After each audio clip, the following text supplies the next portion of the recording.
Hey guys, Billy here.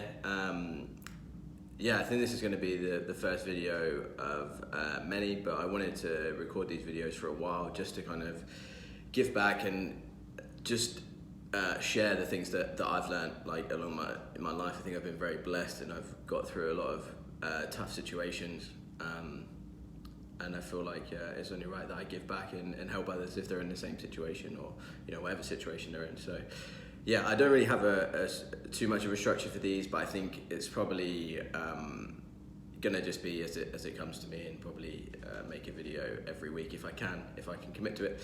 So this one could have been called a bunch of things. Really, it's like how to take care of your environment, how to make your environment be like a really solid part of your life wherever you are. I just called this one how to survive a house share, because I think that's a better title, and it made it more specific. But this the things I'm going to talk about could be relevant for everybody, whether you're living with like a partner, whether you're living with just like a housemate, just the two of you, or whether you're living in a house share, whether you're living with with your family, with kids or whatever. There's a bunch of this stuff that is really, really important. So yeah, I don't really have a structure. I'm sure I'll get better as these go on. So if this is shit or I'm waffling at any point, then bear with me. Hopefully there's good information. So yeah, I think the first thing to talk about is probably the most important, I would say, and it's just setting boundaries with people. I think this is something that people make or either don't know about, or if they do know about, they're not confident in doing or not assertive in doing. And obviously everybody's different personality types. I'm very much like a people pleaser and an introvert, which doesn't mix well when it comes to setting boundaries with people. But at the end of the day, if somebody's doing something that's not making you happy or is decreasing your quality of life, it's important that you have a conversation with them. So whether it's somebody who's not taking the bins out, whether it's somebody who's like leaving a bunch of washing around, whether it's you share a bathroom and they're like fucking taking 3 hours to get ready in the morning, and you've got to get ready for work, and it's like you share the bathroom. There's a bunch of stuff. Even if your partner, if your girlfriend is taking far too long in the bathroom and it's having an effect on you, it's important that you voice that and kind of, I guess, stand up for yourself, but just, express your needs. I think that's what's really important. I think part of this too is you've got to learn to be tolerant. I know that almost sounds like the opposite of setting boundaries, but there is going to be times when people live a different way to you, whether it's a girlfriend, boyfriend, whatever, or a housemate that you live with. You might have a certain level of tidiness that's acceptable to you. They might have a level of tidiness that's acceptable to them, and it might not always meet in the same place. So yeah, you've got to be tolerant. I think it's something that you learn, and like you've just got to really have self-awareness and just check yourself and just go, like at the end of the day, don't take anything personally. Like this person isn't like doing it to you. They're not being deliberately messy to mess with you. They're not like whatever, leaving their shoes in the porch like deliberately to annoy you. They're just like doing what they think is right, and so you've got to kind of understand that. If it's something that is a big enough issue, then definitely have the conversation. And I'm sure the easiest way to approach it, and I've done this a couple of times, is just be like, look, I know I do a bunch of stuff that probably pisses you off, so what can I do to help you be happier, like help us live together better. And then that always opens a forum up for you to talk about the things that they could do better. Obviously don't go about it like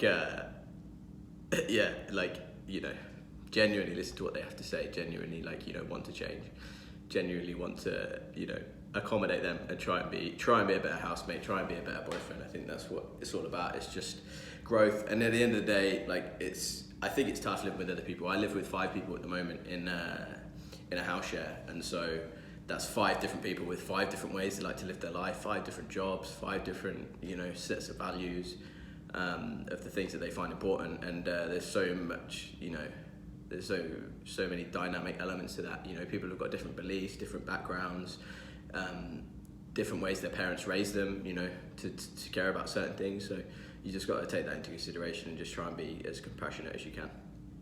So yeah, that was a bit of a waffle, but that was boundaries and trying to be tolerant. And then the second one, so this is really, really important, and it comes back to the whole you can't pour from an empty cup. And so whether you're in a house share, whether you're in a flat with a partner or whatever, you need to like carve out your own space, whether that's just like a reading corner and it's just a chair and a footstool, whether it's in a house share it's your own bedroom, because that's my own space. Obviously shared kitchen, some people have a shared bathroom. I have an ensuite, but like my room is like my space, and it's like really important that I curate that. I don't have it be messy.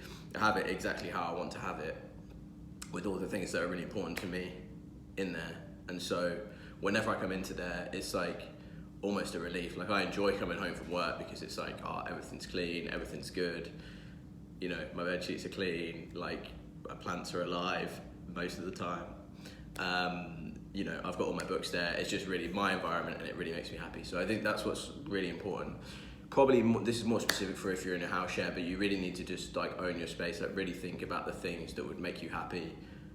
A big thing is making your bed in the morning for sure. And like I've got like some throw pillows as well, which are just there to make it look nice. And normally I'm not for redundant things. I try to be as minimalist as I can, but it's just a bit of a routine in the morning where I'm like, okay, make my bed, fold over the top bit, put the throw pillows on, and then it's like, okay, cool, my bed looks good. It's like presentable. Like if anybody was to walk in, they'd be like, oh, cool, like this person's got their life together, or their room is like presentable. So that's a big thing. And I do that like pretty much before I even get in the shower in the morning. So it's usually like the first thing that I do is make my bed. But yeah, that's something, again, when I come home from work, my room's never messy. It's just like, exactly how I left it in a good space. And then there's a bunch of different things. I kind of wrote down some miscellaneous stuff, but this comes down to like the owning your spacing and just doing things that make you happy. So in some house shares you can't have candles, but if you can have candles, I definitely recommend them. For men, I think there's any like of the wood smells, like cedar wood, or I know there's another one called oud wood as well. Those smell like really nice, and it's quite like a manly scent. I know that's the perception sometimes, that the candles are going to be floral and smell like a girl's room. But not that that's a bad thing.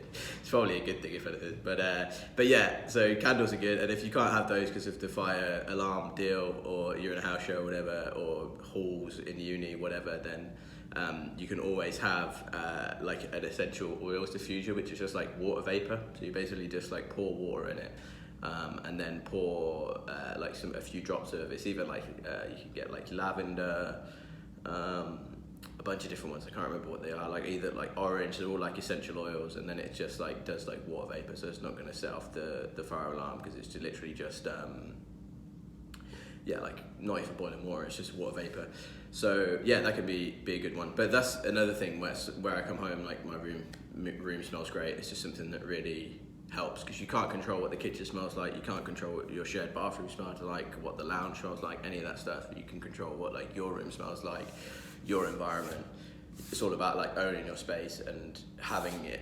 Like I always use, I think the word curation is always like the word that I come back to, where it's like, think deeply about, what bed sheets you want, what colours do you want in your room. Obviously painting the walls and stuff might not be an option, but you could do that with bed sheets, with the furniture that's in there, with the trinkets that you put out. I love books, so I've got like I made sure to get a big bookcase in or a bookshelf, sorry, that I'm pretty sure is going to fall off the wall at some point, but who knows, because it's just too many books. But yeah, again, it's just all about having the things that you really enjoy, so that when you come home, it's just makes you happy. Even if like you fucking have an argument with your housemates, if you come back upstairs to your own room, your own space, that's exactly how you want it. It's like a massive relief. So yeah, that's all good. Cool. Last point on that is just tidiness. I would just try and be as tidy as you can, and trying to do more. Like I remember somebody said to me, and this really stuck with me, to kind of look at it as like 60-40. So always try and do more than you get. Like don't have the attitude where it's like, oh well, they didn't fucking take the bins out, so I'm not taking the bins out. I have realised that I've been swearing a fair bit, and it's probably going to get demonetised this video. Not that I even care, but yeah, I guess I should probably stop. So yeah,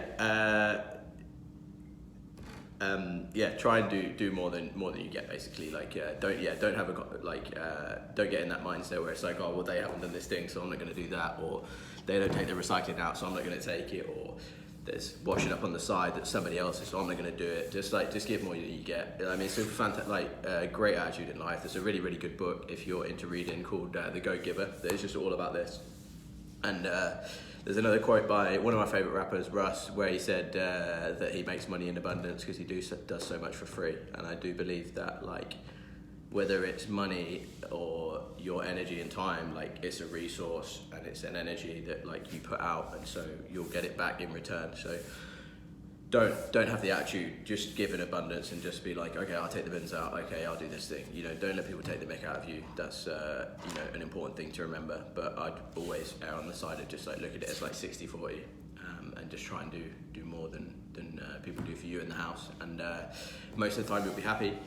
And then the last point is when it's time to leave, because this is about the time where I'm at. I'm looking at getting a place either by myself or with a good friend of mine, and yeah, I think the moment that really solidified it for me, because I think I always thought it would be like a one moment thing where like I would go, right, okay, that's it, I've got to leave.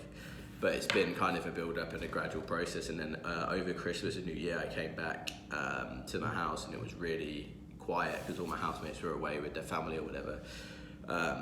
And just that peace and quiet and how tidy everything was, because the cleaners had been and no one had been there to mess it up. And I was just like, that's exactly what I want. It's just like the furthering of my having my own space, having my own peace and quiet and stuff. I think is really, really important. This is more of a personal thing, but I think it's worth sharing. Like, somebody told me that you can either have a complex work life or a complex private life. You can't have both. And I think with what I do for a job, I run YouTube ads. I've got like a bunch of clients. There's always stuff going on. There's people that want to pause their ads because they're not making any money. There's people that make it loads of ads, so they want to spend more money. There's problems. There's It's so dynamic all the time. There's a team that I'm dealing with. My junior media buyers are, learning, doing things, getting things wrong, learning from it. So my life is so complicated in that area, and so I'm trying to make my private life like as simple as possible. Like I only wear like 3 outfits. I either wear a suit, this one I'm wearing a jumper and a button-down shirt, or a tracksuit, and that's pretty much the only 3 outfits that you'll ever see me in. Again, I'm trying to have as few possessions as possible, but I'm still on the journey of minimalism. So I just try and have a simple life, and I think that's what I want next, is to have my own place and my own space, my own lounge, my own place to read, because I just read on my bed at the moment, which isn't ideal. So yeah, I think I'm somebody that's always thinking about what I want in all areas of life, and I think that's what's really important when you're in a house share. It can be fantastic from a financial standpoint. It definitely makes sense for people my age. I'm 25 right now. If you're anywhere between like 18 and 28, I'd probably say it's a good shout as your first like moving out of home from your parents. If you've been at uni, you'll get it. I never went to uni, so it was kind of a bit more of an adjustment for me. But it's important to just think about what you want and not stay there too long. I've made that mistake with jobs. I don't want to make that mistake with where I'm living too, and stay there too long. So yeah, hope that makes sense. That's pretty much all that I wanted to share with you today. Hopefully these videos will get better over time. I realised this was a bit waffly and maybe didn't stick to the point as much as I should have. But I'm here for the learning experience, as I hope you are. So yeah, that's it. If you have any questions, anything you'd like me to cover in a video, let me know. Got any book recommendations for me, I'd be very happy to receive them. Sometimes I get caught in the trap where buying books and reading books are 2 separate habits for me. But I am trying to be better and not buy so many books and put myself on a budget. But I'll be gracefully receive your book recommendations. And if there's anything I can do for you in general, anybody wants to chat, let me know. I will speak to you soon. See you in the next one.